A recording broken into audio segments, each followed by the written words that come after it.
Welcome to another edition of Tom's Real Food Podcast. This week's podcast is brought to you by Tom Garber, the Keto Cook. Red wine sauce on Wednesday. It is made with pork medallions, dredged in egg, also coated with pork rinds, sauteed with some broccoli, garlic, olive oil, butter, and in a red wine sauce. Let's go to the podcast. Everybody, welcome back. I am Tom Garber, the Keto Cook. Today on Tom's Real Food Podcast, as you've seen in the opening, I'm going to be showing you, we're going to talk about food today. It's still going to be involved with some stress, but we're going to try to start moving it the other way. Now, as you've seen, like I said, in that my commercial from my channel, until I get a sponsor, hey, anybody out there want a sponsor, give me a call.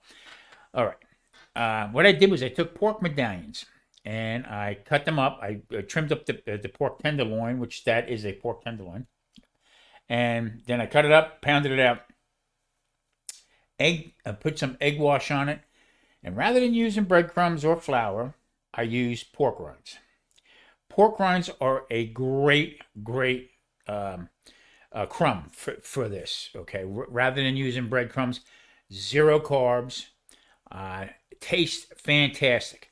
The only thing I suggest is try not to either deep fry with it too much. I like shallow frying anyway, but you could if you freeze it again. But my point is that you don't want to burn it. The whole idea is to get the taste. So with this is, by the way, podcast number 14. And we're going to talk about how getting the stress back out of your life a little bit with dishes like this. This is fantastic.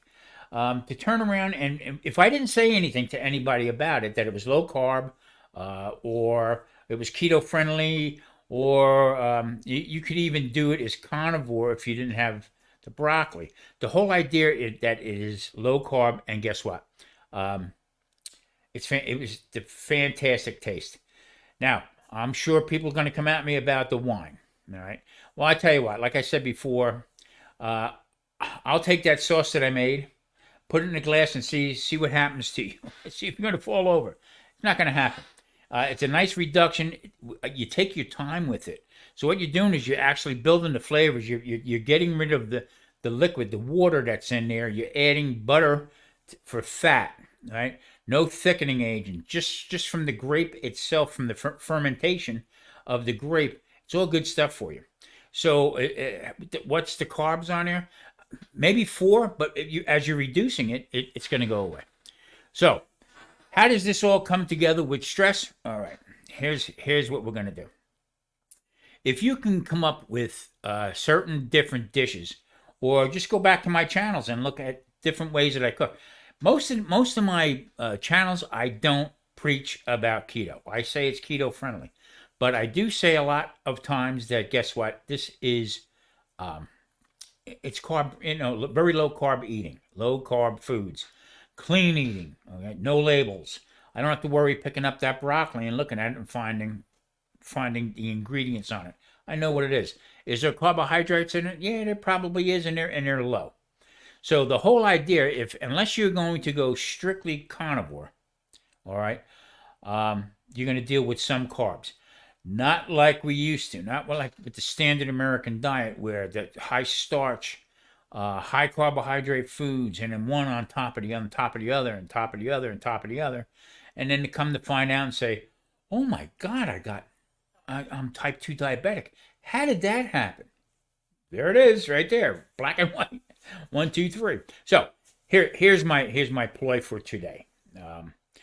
I'm going to explain to you, we talked in the past about chicken. I'm backing away from chicken a little bit. To me, I lost my taste to it, but my wife says the same thing. It's not the way we're cooking it. It's just hasn't any taste. So what I did was, on our last shopping venture, I picked up some chicken thighs, bone in, skin on. Is it enough fat? Well, you know what? It really is. But what I'm going to do in the future, I have a couple of other videos that are out there. I have to find them and either put them back up on here, like I'm going to do with this one. And I'm going to cut them up into chicken wings. Make them look like chicken wings. I like dark meat. I like dark meat over that. But chicken wings are very expensive also. Okay, so here we go now. Stress. All right. No, I took care of it. I got it. I'm going to do it my way, so I know I'm not going to stress about it. I've had them before. I've made them before, and they're fantastic. Now, the buffalo wing sauce that you can make. Butter and hot sauce. I use Frank's hot sauce. There is nothing in Frank's hot sauce. There is no carbohydrates, nothing else. It is just hot peppers. I add butter to it, thicken it up. That thickens it up. When the wings are done, I roll them through that sauce, and there you have your hot sauce, buffalo hot wings, hot sauce, whatever you want. That I remember when they first came out. I mean, they took the nation by surprise. You got the blue cheese dressing, and then you got some celery stalks. That was done in Buffalo, New York, at a bowling alley, matter of fact. And the guy said, it was late night. Guy said, I want a snack, and he made up these chicken wings. Now, back in my day, back in the restaurant days, we would take chicken wings, and I would get a bucket load of them, and I would make my soup with it. That was like one of the best. You can make a stock with it. And then we would make it, and they weren't that great of a seller until all of a sudden the buffalo craze took off. This is what I'm talking about, how things change. Back then also, we would sell a ribeye for, now guaranteed the prices were much different, but that's when everybody was screaming about red meat and fat. Okay, stay away from the fat. You need to be on a low fat diet, all right? High carbohydrate. Boy, I tell you, it brings back a lot of memories. High carb, low fat diet was the thing. Guess what? That's why I was in the shape I was in, because I abide by it. Okay, but ribeyes we used to sell. We used to make probably about 3/4 of an inch thick, and then we got, because on a ribeye yourself, if you look at it as you're cutting it, a whole ribeye, it starts to get a little fattier towards one end of it. That end of it, we would make it a little bit thinner. Okay, so we would go from a 1/2 inch to 1/4 of an inch, and I would marinate these steaks in Maggie sauce overnight, and that was the next day, and we sold them for $6. $6 for the larger one, we called it a large ribeye, and $4 for the smaller one. Even the smaller one, we would make and put it on a sub roll and make a sandwich out of it. So that's how things have evolved to where now you can't find chicken wings, all right? Or you can, all right? But I've seen for a 5-pound bag, I seen in a Winco out here, and I think that it was $35. Okay, that's ridiculous. I mean, that's the stuff that used to give away. There again, I feel like the old guy, hey, get off my lawn type of thing. But so without stressing about what you're going to have, alter it. I take chicken legs sometimes, and I'll split them, open them up, and cook them that way. And it's a chicken wing with a bigger handle, basically what it is. So, yeah, there's 100 different ways you can do things. And that's what this is all about. So, this dish that I made, that's coming up Wednesday, please go and check it. Hit the like and subscribe button. Share it out if you can. And leave a comment, all right? If there's something that you don't like, I answer everything. I mean, if somebody says something, off color, I'll either get rid of it. But 9 times out of 10, I'll answer everybody. So, getting away from the chicken end of it, I made this with pork. Now, pork is also a lean protein. There's a lot of people naysayers about pork. I don't eat pork. I don't like the way they're treated and stuff. To each his own. You do you, I'll do me. But not in this case. In this case, it is a great protein. All right, adding the pork rinds to them is getting your fat into it. Also, protein from the egg wash that we did, and then with the broccoli. Now, I like broccoli. Broccoli is like one of my go-tos. We buy it. I try to buy it in bulk, 2 bags at 5 pounds each. We'll steam it, vacuum seal it, put it in the freezer, ready to go. Sometimes I'll take it. I haven't done it in a long time, and I try to stay true to myself here. But sometimes we'll take it and throw butter in it, some Tommy Spice in there, and vacuum seal it, put that in the freezer. So all you have to do is take that bag. You don't have to have a rolling boil. Just get the hot water in there. Get everything cooked because it's already steamed. It's already pre-cooked. So if you're in a hurry, you can drop 2 bags in because we do a portion each for what we eat and how we eat it. But you can make it a little bit bigger and put some butter in it, season it up the way you want. Drop it in some rolling water. 100 degrees is good. You don't want to go too much more because you gotta understand what temperature your bags can handle. And then you got a ready-made vegetable right there. Okay. Now getting back to the pork. In the pork, they're pretty cheap. When they're going up, I seen them go up. At one point I was getting them like six and change, and now they're up to like 9. But it fluctuates back and forth. You can always get a good deal on the pork. Can you do this with beef? Well, it used to be done. We used to make it in a restaurant 2 ways: one with veal and the other one with chicken. So I never really did it with a thinner steak or anything like that. I'm sure you could. I'm sure it would have no problem and would be the same. But here's the difference: the sauce. Now you're getting into making stuff that a little bit more appetizing, great flavor. You have got to do this. You got to try this and just pick up your steps a little bit more as far as cooking for your family or cooking for yourself. Don't do that drab, I'm going to eat this again, I'm going to eat that. That's the point. Now your stress level starts going up a little bit more. All right, I can make it that way, but what can I have with it? You can make it lemon garlic. You can make it franchise. You can make it lemon garlic, heavy cream, all this different stuff. I use a dry red wine. I use Chianti. I like Chianti. I'll drink Chianti. Now you can't go overboard with it because it will have some effects on you. Like I said in the past, I had a couple wines, I think 5 or 6 wines I had mentioned. My blood sugar dropped. Go figure.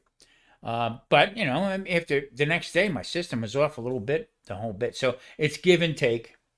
But the whole idea is for your stress level and to talk yourself down. I'm going to make this sauce very simple. You want to reduce it, and as it starts to reduce, and you start seeing you getting a little thick, don't go too fast with it. Add a little butter to it, a couple pads of butter. Keep stirring it. Keep stirring it. Keep stirring it. It'll get the shiny consistency. It'll look very silky. I'll show you towards the end of this podcast here. I'll show you at the end of how nice and silky it came, and put it up. No wine, heavy wine flavor. Some people don't like wine or don't like the taste of wine. You can do this with white wine. All right, cook it down, and to the point where it starts thickening up. You can squeeze a little lemon in it. Whatever. Now you're starting to step up your game a little bit. Confidence, not worrying about what you're going to eat, how you're going to make it. Here's the funny part. You can turn around and take this to another level to where all of a sudden, hey, my wife says to me, "You going to make that wine sauce again?" Oh, absolutely. Absolutely. That's the trigger. That's the feel good moment. So what we're eating is very low carb. Broccoli, garlic, olive oil, and butter. Low carb. Good for your system. Okay. Good for your health, what you're doing if you're a type 2 diabetic. You're not going to spike your blood sugars, and also you're going to try to start getting your insulin levels down. Stress level is, it's there, but it's leveling off a little bit more. So pork, okay? Whatever people say about pork, it is a great dinner. It is a great product for you to use. Economical in these times right now. Matter of fact, I think it's a little cheaper than chicken. Be honest with you, where I'm at. But it's clean. It's good. Egg, and you're using pork rind. Now, am I beating a dead horse here? No, I don't think so. Because my point is, now everything is working.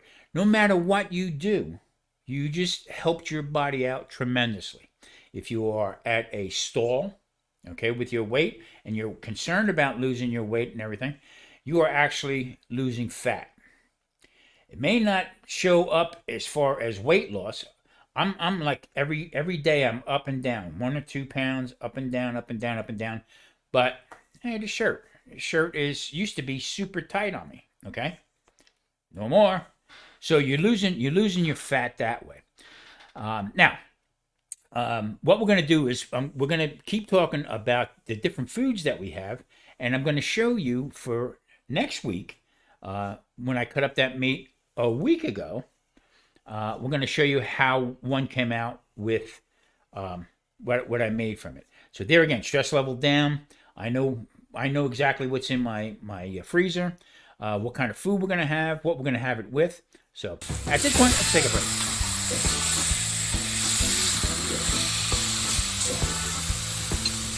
Second half of this podcast is brought to you by next week's video on Tom Gorby, the Keto Cook, London Broil. Let's get back to the podcast. London Broil. What's wrong with London Broil? I haven't had a London Broil in a long time because back in the day, that was when you got invited to a barbecue. You would go there and there would be a London Broil and they'd be sliced up. You'd see the hash marks on it, the crosses on it, and sliced up, rare in the middle and everything like that. Well, come to think of it, London Broil was a tough cut of meat.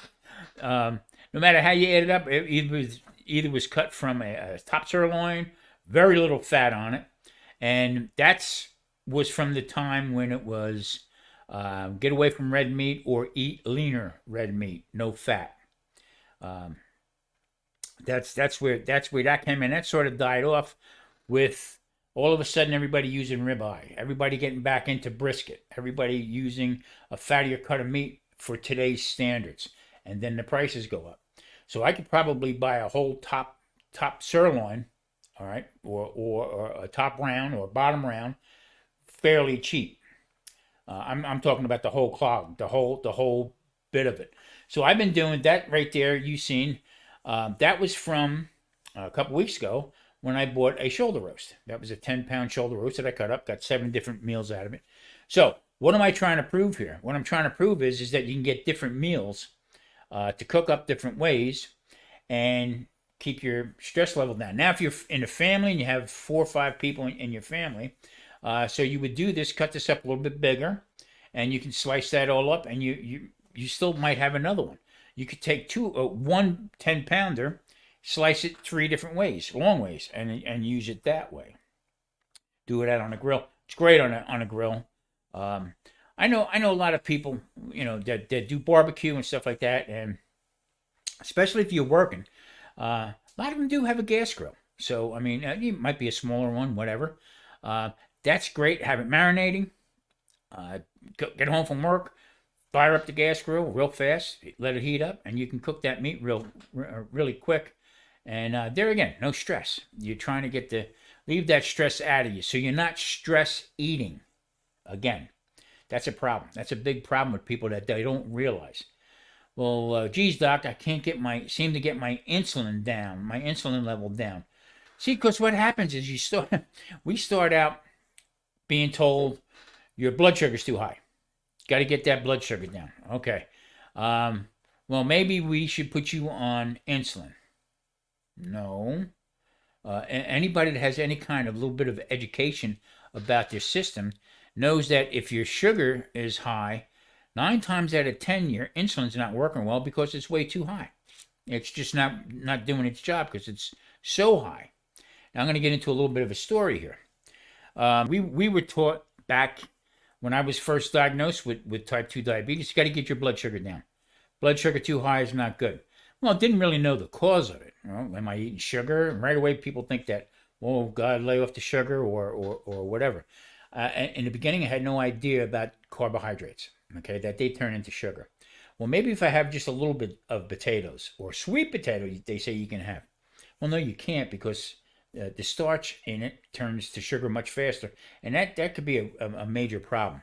So as you learn, as you get into your stages of type 2 diabetes, you'll learn that all of a sudden now they're saying, well, maybe we should put you on insulin. All right, I went down that road. Okay, I got the insulin. I did it for a week, and I felt like crap.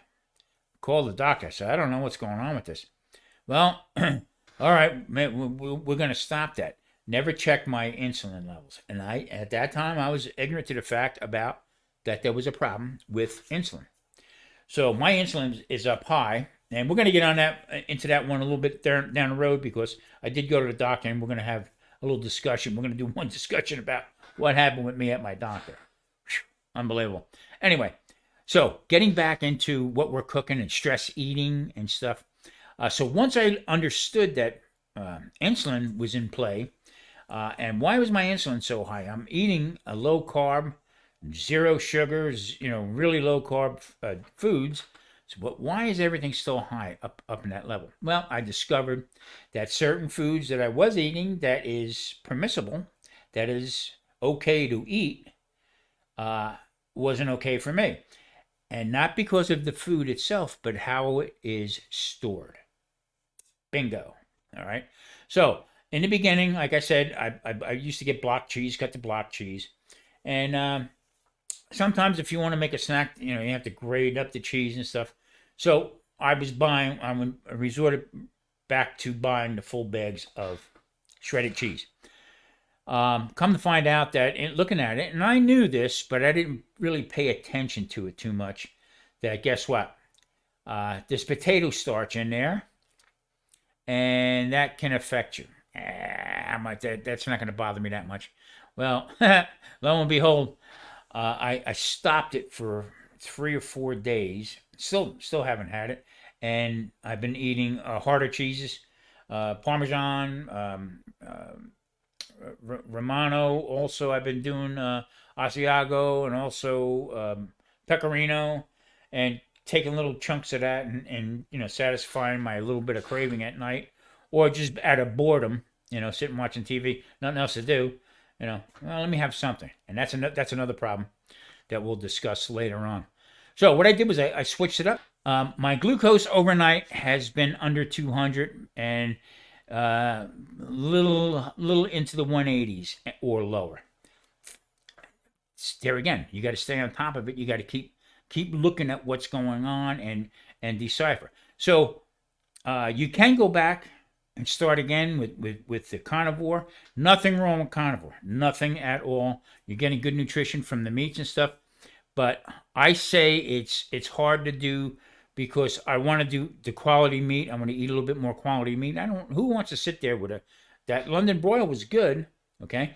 But it made you chew. I mean, you had it just wasn't. We got soft, is what we did. We got too used to things being well, we don't work for it. All right. Bread making. No, who makes bread at home anymore? Nobody does. Okay. Who? I know there's people out there that do it, but who goes out into their backyard and gets the dinner? Goes milk the cow, and I mean, it's just we're in a fast-paced life, and with technology, you don't have to do that at all because you can call up, you can dial a phone, order food, and it's delivered to your house within, a reasonable time. You can get your shopping orders where you have other people picking out your produce and your meats and stuff. If you don't care about that, you know what? You have no clue what the stuff is. So we got lazy. We really did get lazy, and you listen to some of these enablers out there who are actually, with keto and stuff like that, saying, well, you can have this. You can eat bread. There's keto bread. There's Ezekiel bread, fully grained. Well, you know what? I can't have grains, and most people can't have grains. So, yeah, it's a problem. It really is a problem how many people... I love the grocery hauls. People do a grocery haul. Oh, look what I got. I got this. I got that. And I'm looking at it and I'm saying, half that is junk. Half of what you got is junk because it says on there keto. I know I keep going back to that, but that is where we have to be. Clean. You got to do it as clean. All right, let's put it this way.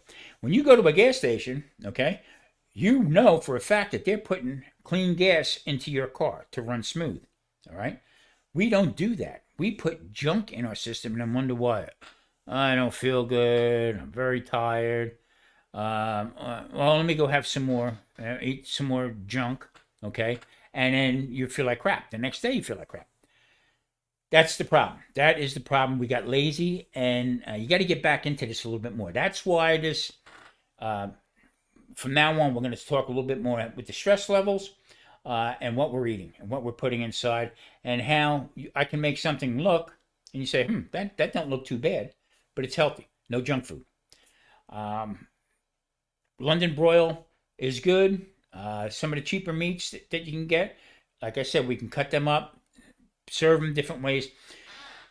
When I said a couple podcasts ago about mimicking dinners, let's stop doing it. I want to show you different dinners or different ways. Think out of the box, different ways of doing stuff. There's nothing written in concrete that you have to have, meat, bread, or potato, or whatever. You can have it any way you want. I made a soup the other day. I made a beef soup.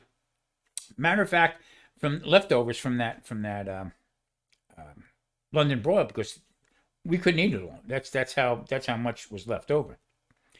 I made a soup, and I know people are going to get a little nervous with this one, but rather than putting a pasta in it or anything like that, which I would never do, but I took a carrot and I took the peeler, peeled the skin off, and then I peeled the carrot, and that gave it some more body, gave it a little bit more thickness to it, and with an onion and the meat, can't go wrong with it. It was really good.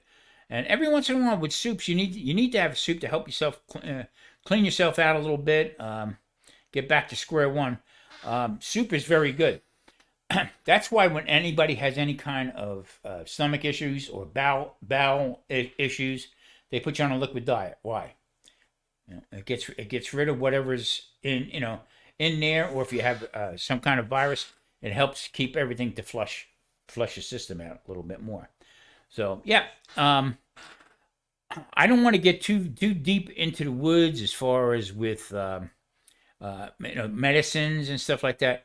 What I cook to me is my medicine, and I believe people are starting to pick up on all of this. All right, what we put up here is actually what's going to help most of us to get back on a good foot. Seem like James Brown, get back on a good foot, to get our health back a little bit more, rather than just stop and think about it. Okay, I keep saying we are sugar addicted. This country is so laden with sugar and obsessed with money.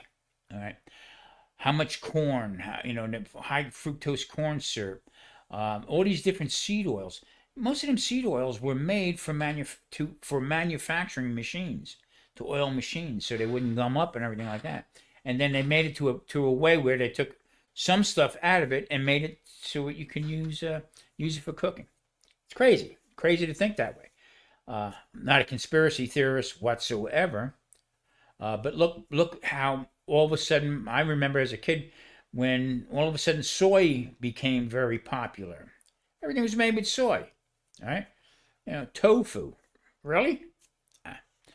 So eat clean, eat healthy, eat as clean as you can. Let's put it that way, because that's going to help. Like I had said before, whether it has a couple carbs in it or not, we are still ahead of the game because of the way we are eating. All right, we are not putting that extra junk, that sugar, all that garbage in our system. So I think it's a good idea that we keep maintaining that. Hey, and check out my channel, because I thrive on this. And like I said, I fell off the wagon. I hurt myself, but I'm getting back. I'm getting back up into it again, where my blood sugars are coming down. Now, should I be that serious about it? Well, according to most doctors that you talk to, it can do prolonged damage to your system. High sugar rate or high glucose in your system can do damage on other organs and stuff. So that'll be something down the road and stuff. All right, everybody, listen, thank you. I really do appreciate it. I'm Tom Garber, the Keto Cook. Don't forget, let's check out number 15. Wednesdays are my videos for the keto. Sunday is the Sunday Dinner Chef. All right, I do other cooking. If you're type 2 diabetic, don't watch them. And also on Saturdays, now we are probably 2 weeks into it now. Big Valley Living, Michelle and myself, we do we're going to turn it into a podcast live about cancer chat, about our journeys with cancer, and that seems to be doing pretty well. A lot of people, there's too many people with cancer. Way too many people with cancer. Too many young kids with cancer. And that was the main reason why I started Tom Garvey, the Keto Cook, was to cook the way I did to get my health back. I was told by my urologist to get my affairs in order back when I had 16 years ago, and also my type 2 diabetes. They bounced me around like it was a pinball. That's why I started this channel. I didn't really reveal too much about with the cancer, but that's what we did. All right, well, we're coming to the end here. I'm Tom Garvey, the Keto Cook. I appreciate everybody. Hit that like and subscribe button. Now, don't forget, on Saturdays, I have a cancer chat with Michelle from Big Valley Living and myself. We talk about our journey from cancer. Wednesdays, I do my show, my keto show, clean eating, how to get yourself back. If you're type 2, get yourself back in check again. Mondays, my podcast here. So I'm pretty busy. Sundays, I have the Sunday Dinner Chef, and I have a lot of, that's a total different, if you're not sick or you don't have any kind of problems, that's a good one to watch because it's all traditional foods, and I do some collabs from cooking around the world and stuff. So pretty busy, keep myself busy, and but this is important that we talk about this. Please leave a comment, hit that like and subscribe button. See you next week. Thanks everybody. Take care.